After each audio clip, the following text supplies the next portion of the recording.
So at the beginning of the program, we start off with a slew of ideation sketches. And what we do in this exploration phase is really try and flesh out what are the most appropriate design elements for the car. So we developed 3 final design themes represented here in these images.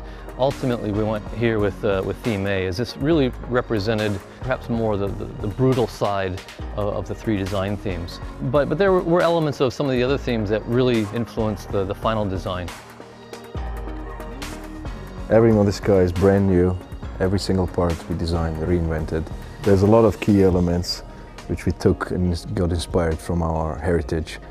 And there's certainly a bloodline running through the entire car.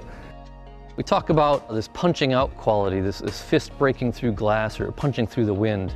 And the whole front end was really developed around this theme, and that's been a historical cue from Mustang since day one. You can see the dominant shark nose bite, which we actually took from our 64.5 and through the 69.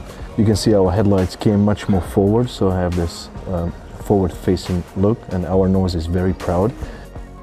You can see the whole silhouette, what we did for the new car. Basically, we moved the entire cabin rearward, so that gives you actually a longer hood and creates a more selfish greenhouse cabin for the driver, and it gives you that 64, 65 look of the car.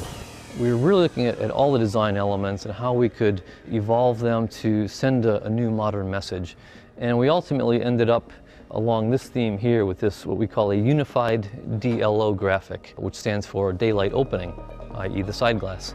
And once we came to this conclusion, it really helped to modernize the car and just bring it into a new dimension. It also helped to really set up a fastback profile for us. We made the rear track wider, pulled the haunch rear outboard, and then we made the backlight narrower, so in order to achieve that really wide fender, which gives you that muscle car look.